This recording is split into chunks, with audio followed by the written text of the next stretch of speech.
Hi, my name is Kevin Tully and I own Hot Rod Chassis and Cycle in Addison, Illinois, along with Chad Hill. Behind me you see the Ray Bestis GTO.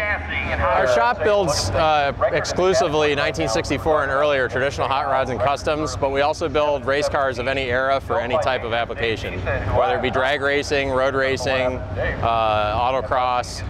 We exclusively use Miller welders. I am a trained military aircraft fabricator from the Air Force. The last 4 years I was in the service, I cross-trained over to aircraft fabrication, and as far as I know, the Air Force exclusively uses Miller products. So it just was natural that when we started building cars and I opened my own shop that I was very familiar with all the Miller products. When Miller came out with the Dynasty line, they're all digital welders. I don't think you can find a better welder for welding aluminum. We do exclusively chrome moly cages, so the Dynasty is just wonderful for that. The throttle control, the ability to choose what wave you're welding on. As a business person, the best thing I like about the MaxStar and the Dynasty is that they're digital. The old welder that I had, if I was welding 100 amps, I was pulling 100 amps out of the wall.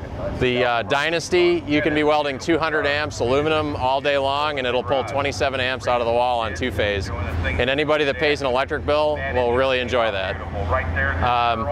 The size of the units is much smaller. They're what is commonly called a suitcase unit, so they're very small. They're about this big and about that tall and about this wide.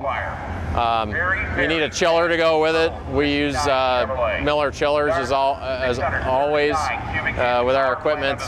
They're also small, they're quiet. That's the one thing anybody that had an old TIG welding machine will remember, is they're really noisy. The aluminum welding is brilliant with the Dynasty, and we do build our own radiators and our own fuel cells, so we weld a lot of aluminum.